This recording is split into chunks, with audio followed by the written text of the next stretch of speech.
Billionaires will be minted in this next crypto narrative. That next crypto narrative is SocialFi. There have been several creators that latched onto some of these SocialFi platforms that have been able to turn into a small starting balance of like 1 ETH to over 100 to even 1,000 ETH. So in today's video, I'm going to share with you guys a couple of the other SocialFi platforms out there so you can quote unquote be early. And I'm going to go over the pros, the cons, the nuances, as well as the adoption of the protocol itself. But in general, I want to start with this perspective. There are going to be several different SocialFi dApps for each of these different chains. They're going to have their own SocialFi dApp. The reason why is it's almost like its own news center for its chain.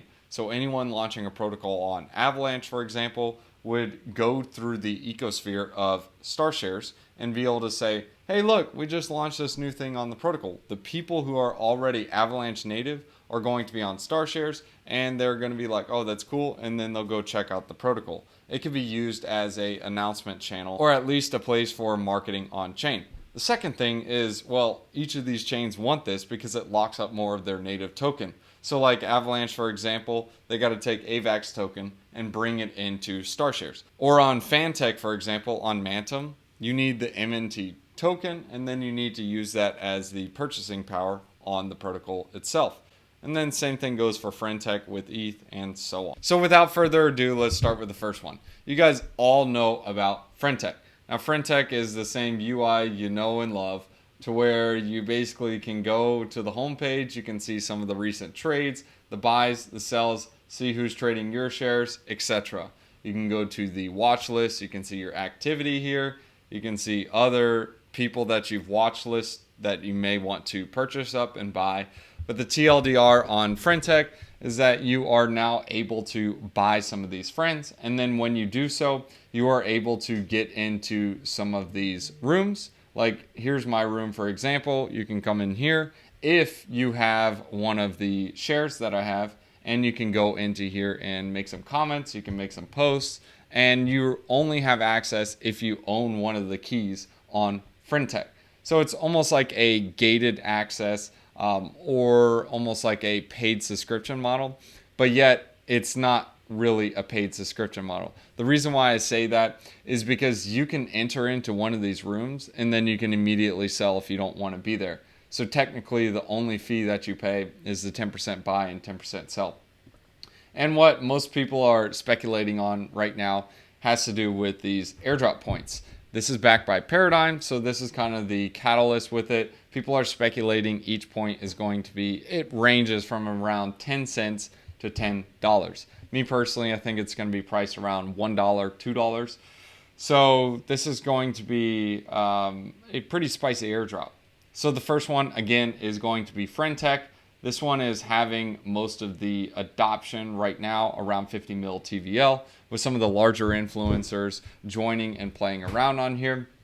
And the reason why most of the larger influencers were able to latch on here and bring others is that there was a lot of success in some of the creators like Kobe, like Ansem. Levy was one of those creators that started from basically 0 and went to 5 ETH. His portfolio value is massive now. It's like a couple hundred ETH. I think it might even be like 1,000 ETH. But basically, his shtick is that he's going to share his airdrop points with anyone who's holding his keys. So TLDR, the pros with FriendTech is that it allows you to speculate on your friends, and it's kind of has the current network effect where you can join in these rooms and you can get a closer relationship that you want with different friends or people on Twitter that you normally weren't able to have that relationship with. An example is, let's show Kobe, for example. Anyone who wanted to talk to him, you send him a DM, it's most likely going to go into an ecosphere. However, if you're on FriendTech and you're one of his 144 holders, he's more likely to see it and respond to it. So if you're in his chat and you're paying to get in there, I'm sure you're going to have that closer relationship. The next pro is that creators are now able to latch on and that weren't normally being paid on Twitter and be able to use that to I guess you can call it quote unquote profit, or at least get paid to do what they are passionate about and love, which is share alpha, share information, or garner these different relationships and networks. The con is that once you introduce money, you kind of realize who your real friends are. Money doesn't change people. Money just amplifies what was already there. So you may come to the realization that someone you were friends with on crypto Twitter could be like a complete and utter disappointment, or it could hurt you emotionally. But that's just some of those things you can think about with it. Another con is that there are going to be a lot of grifters that come on here and say, hey, 3-3, buy my key, I'll buy yours. And then they'll immediately dump it like a day, 2 days later, making an excuse like, hey, I was hacked, or hey, I needed to rotate some capital. Just things like that. And some of the nuances and cons is that it's slow loading speeds. You can't really send videos. You can only send photos. And it's a very simple app. It doesn't have a lot of intricacies and more advanced features. But the adoption is extremely good, and it has a really strong network effect. The team is constantly rolling out new updates, so I do see this as standing the test of time, or at least holding up throughout the SocialFi narrative. So one other thing to point out with FriendTech is that you have the 10% buy and 10% sell tax. If you're the creator, you get 5% of that 10%, and the team gets the other 5%.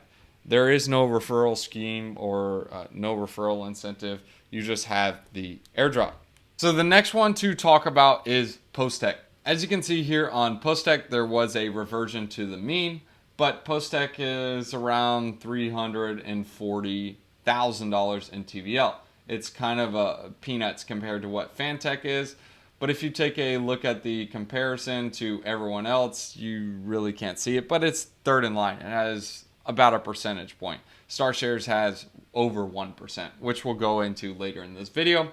But PostTech in general, the pros is it's kind of like Twitter. It's got a couple more features. You can actually make public posts so people can see what's going on, similar to like a traditional social media app. You can think of FanTech like Twitter, but without being able to post publicly. You can only go into like private message groups. So discoverability throughout the app is kind of non-existent. You need to have Twitter to be able to have that discoverability, or at least word of mouth, which is FriendTech, which is how it should be. So that's a pro with PostTech. You can actually get your name out there directly through the app and someone can find you. Another pro is that with the protocol itself, if you are referring people, you actually get an additional incentive. Another pro, of course, you can see it here, is that it has dark mode. That is definitely a benefit, whereas the other one on FriendTech is still light mode, and it really hurts the eyes. But if you go through PostTech and see what's up, there's not a bunch of pros. It's really just kind of like a poor copy of Twitter overlaid with basically speculating on friends. You can buy and sell them. If you go into like the messages, you can see, well, actually you can even, it glitches out so many times. You can basically go in these groups, like you can barely even find your own group because it just, yeah, it gets lost in the feed if you got a bunch of different shares.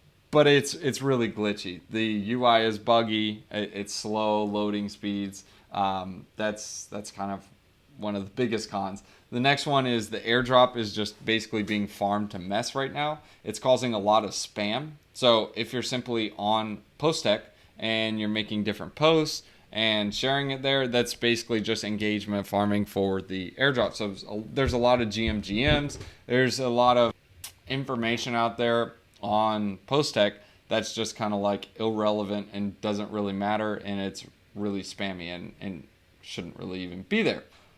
But you can farm the airdrop by making tweets, buying and selling shares, and engaging with the app. And of course, that's going to cause a dilution of the airdrop with the people there. And it's also going to cause this situation to where it's really spammy. But the difference with PostTech is that you can actually earn 5% of the total trading volume of the shares that you earn, and you also have a referral reward. So you can earn a 5% cut of the protocol fees whenever you buy and sell a profile. So that is something that is actually a pro for this. So for example, I'm holding a bunch of keys. So I can theoretically just claim this holding reward just from holding all these different keys. As people are buying and selling, since I'm holding their key, I actually get a cut of what they are earning in trading fees. So let's say, for example, the total trading fees is 1 ETH. I'm actually getting 5% of that just being a shareholder. Well, that's if I owned all the shares. Now, if there's 100 shareholders, that 0.05 ETH is split amongst all of us. So it's kind of a interesting use case for it, because if you buy someone who has extreme volatility, like Size Chad, for example, all the buys and sells, it'll stock up some fees. And well, with those fees, that is actually shared with shareholders. So there's different ways to play it. You can play if you're farming the airdrop, or if you're trying to get a bunch of the trading fees. Holding some of the higher volume or higher trading volume shares could potentially be a good idea. I look at all of these like a different layer one, to where FriendTech is going to be like your Ethereum, and then you have StarShares or FanTech or PostTech, any of these different dApps. These are going to be considered like the alternate layer ones. They may gain some adoption in a short period of time, and time will tell to see if they're able to garner long-term adoption. You also have to look at these like different social media apps, to where you have like a TikTok, you have a YouTube, you have an Instagram. These are all different dApps. They have their own popular creators. Like for example, on Twitter, you can say Elon Musk is one of the largest followed accounts on there. But then you can go to YouTube and you're like, okay, well, Mr. Beast is the top over here. Just different things to keep in mind on that. The next one is Mantle. So I do see Mantle as potentially doing something. I really like the UI UX. It's really clean. But basically, it's similar to PostTech and it's similar to FriendTech. I'll show you guys a quick demo. This is only on the phone, so you can only mess around with it there, but you can still speculate on shares. And then when you get into each other's rooms, you are basically able to say, hey, what's up? Yo, what's up? And you can chat back and forth, and you can also make public posts. So as you can see here, this is what FanTech looks like. You can scroll through and you can see all these different accounts. This is basically on the trending page. You can also go over to the following page to see who you're following, and you can actually go into some of these different chat rooms. You have the chat room of the rooms that you are in to see what you're holding. And then you can also go under activities of people who are buying and selling your shares, who you're subscribed to, and you can basically look at system updates. These are going to be coming soon, so you can't really mess around with this. The next one, if you can go over here on the trending page, these are basically going to be some of the people dropping messages and different things that you would be following. So this is almost like a For You page. And if you're trying to have one of the discoverability features, that would be like on the hot page to see who's getting the most likes, retweets, etc. And then you can go on here and see what's going on. You can go here under the share price. You can actually simply click this. You can see the total trading fees they're getting, their holding value, the holder's value. You can see all of this information. And if you want to see more, you can quickly open it up, expand, and see who holds what. So overall, Mantle is a really, really clean UI UX. However, for the amount of adoption that they are getting, it seems to be stagnating and not as strong as something like FriendTech. Now, one thing I do like about Mantle is that there is the share generation event. So here's an example. The DeFi investors onboarding on Mantle right now in 66 hours. So if I wanted to get on here, I can buy a share or bid when it gets closer around that time. So these are some new ones that are going on now and some that are upcoming. So basically, I can't buy any of these in front run. Whereas like on FriendTech, they randomly launch, all the bots get in. Whereas here, if someone is launching, this one is going on right now, I can basically bid on this. So the minimum bid here is going to be 0.1. So if I want to get in on this, I do have to bid 0.1 or more in order to get into this. Other than that, I'll probably be missing out and not be able to buy one of these shares. I can also increase my bid if I wanted to. It's almost like increasing your gas on a transaction in Ethereum to get it pushed through. So again, those are some of the things you want to keep in mind with this. Those are the pros, the cons, and as for the adoption, it is a bit slow. But I do like the concept of the SGE. That is pretty sweet. And you also have like a leaderboard to see who is killing it out there. So you do have a form of discoverability. And then you also have just a general homepage so you can see what's going on. And if you're wanting to, you can actually simply make a public post that everyone can see. So as you can see here, I have this little plus sign right here. I can simply be like, yo, what's up? And then I simply can send that.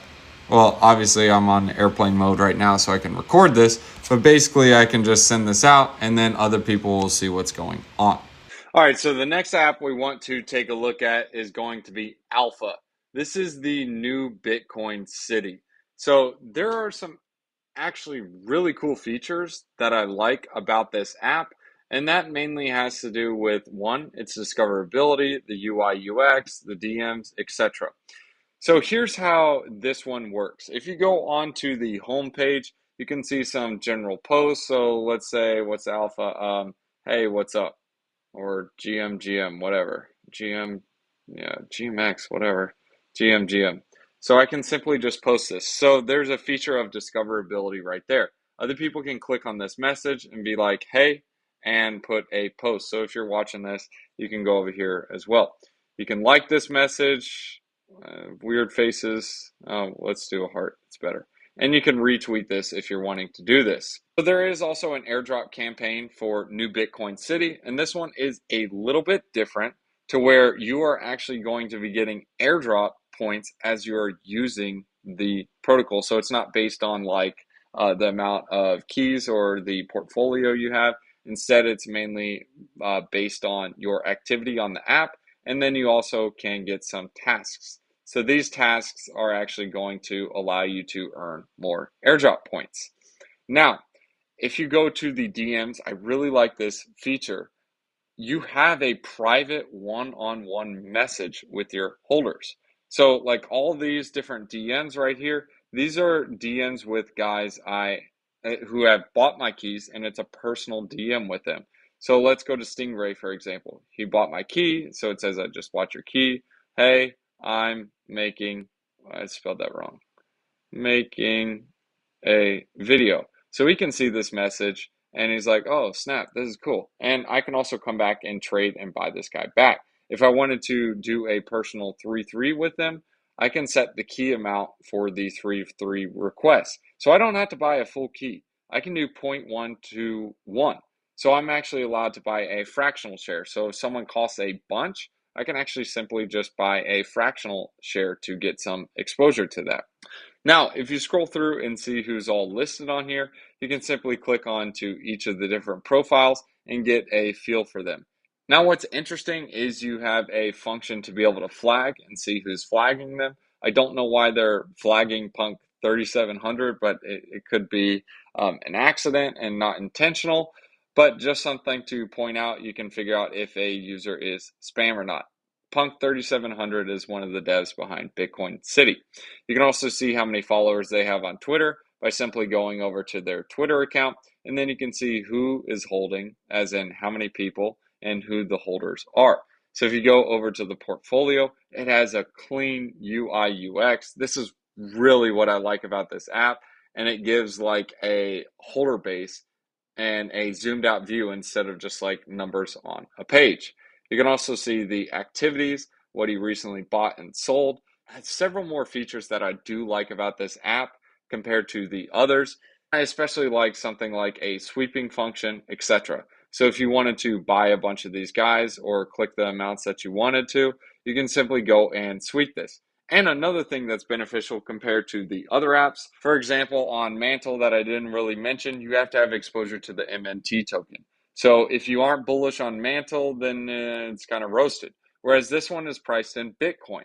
So if you're bullish on Bitcoin, which if you're not bullish on Bitcoin, I don't really know why you're in crypto. But that's something to keep in mind on this. You can simply scroll through this. Portfolio values and keys, or yeah, in this case it is keys. They are priced in Bitcoin. So being that it's priced in Bitcoin, I think that is a win-win situation. And I do like this 3-3 request feature to where anyone who is requesting the 3-3 with you, you can either accept or reject to it, and you can simply hit cancel if you want. You probably want to look for someone with a equal key price. You can also go under the activities that were by you. People were liking your posts, disliking their posts, reposts, etc. And you can see what's new and what's going on over here. Now, this one does have a invite code. I'll drop one in the description below, but you'll basically get 20% off of your trading fees. So it's really not that bad. Now, this is what I also like about Alpha, is that you can simply go directly, it integrates with Twitter. So when you sign up, you can go scroll through here and invite people to join and come on board. So it's literally a quick and easy link. You simply just click it, you invite and send. So here's an example. I'll send an invite to Taiki and be like, yo, check out Bitcoin City. And it'll send him over a direct invite so he can check that out. I can do that for Crypto Len, etc., and just send them a invite and it'll automatically do that for me. So I like the UI, I like the UX, I like the onboarding experience, and it's priced in Bitcoin. Now, the drawbacks. One is that the adoption is slow. So I would say Bitcoin City is going to have its own unique users, similar to how PostTech will have its own unique users and FanTech. They're mainly going to be people on Mantle that will be going to FanTech, and then the people that are on StarShares, which we'll go over later in the video, is going to be people on Avalanche, and then here it's mainly going to be Bitcoin-oriented people. There are going to be some grifters or some people that are just going to come on here for some quick fees, so be careful with that. Make sure you are buying some people that you think will benefit from the platform itself. And the people that benefit on this platform are also going to be reflexive to the growth of Alpha. So anyways, guys, keep that in mind for Alpha. Now, before I get into my thoughts on all the rest of them, the last one I'm going to talk about is StarShares. StarShares is similar to Twitter. It's also similar to FanTech, but on this app, it does have discoverability. So I can simply go on here and I can make a post. So let me give you guys an example. Hey, I'm making a video right now. So then I can simply post this and this goes out there and the post is going to be public. So this has discoverability right here, and some people can choose to tip on this post. They can be like, hey, I want to tip you, like, hey, here's some Avax, etc. I can star, and basically this is like a like. I can bookmark this if I want, and then I can be like sending a message. Now, this feature seems to just be added because I wasn't able to do this before. So I'm just going to be like, cool. So I'm going to send a message, and it'll basically put a response in there. And keep in mind, there is like an influx of users in this, so it's extremely slow. But I think you can get that point on that perspective at least. Next is, of course, you have the search function. You can go to the trending users. You can go to some of the top holders, the top people, basically with the most market activity. You can go to the new, and you can also go to the activity tab to see all the buys and sells globally, like literally as they are happening on the marketplace. Again, it's glitchy, so you aren't going to see all of it. It's mainly because it's a new app and a bunch of people are onboarding. But something to look for when you're looking for some of these different users, I would recommend looking for some Avalanche native people that are looking to build a name over here. Remember, look at these like different social apps to where you are going to have these popular creators on one app, and then you're going to have other popular creators that are not necessarily the same on a different one. I was finally able to get it to load, but StarShares will also be doing, or Stars Arena will also be doing a airdrop for people that are using the protocol, similar to Alpha on Bitcoin, PostTech on Base, and FriendTech also on Base. You can see here the growth of StarShares is actually going exponential, so it will be interesting to see how this plays out. But in summary, guys, each of these chains or each of these social-fied apps have some of their own nuances, and buying in early of some of the creators while they are trading on the cheap especially ones that are going to latch on and be big over there. It's almost like investing in Levy before he's worth like $10,000 now.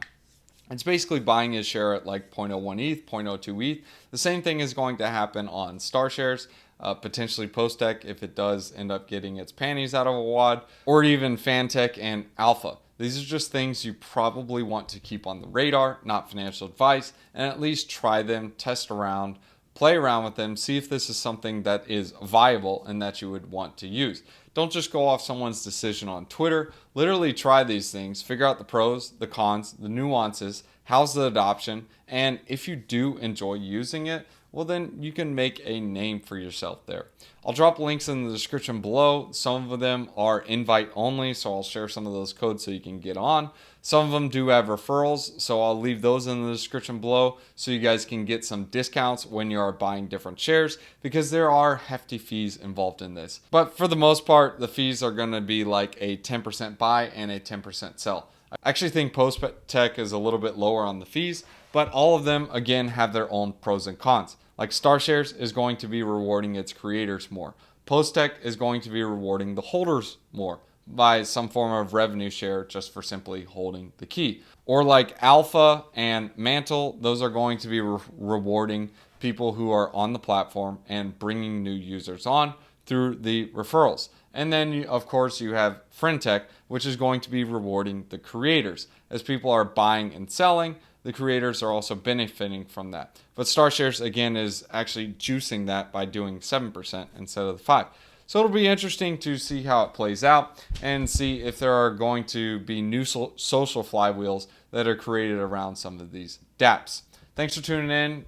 I hope you guys enjoyed this video. If you guys did, make sure you guys drop a like and subscribe to the channel. I want to try to get this video to 100 likes. That way there are more people out there who can actually view this video, use this information, and make their own informed decisions. And guys, help a brother out. It's a bear market. Hard to keep you guys engaged, especially when the only thing performing is Bitcoin and ETH. Anyways, guys, don't sleep on the SocialFi narrative and the meta. Private sector 15 versus 10. Stern discipline awaits anyone who leaves the path. The one who hates correction will die. Be good. Be righteous. Peace.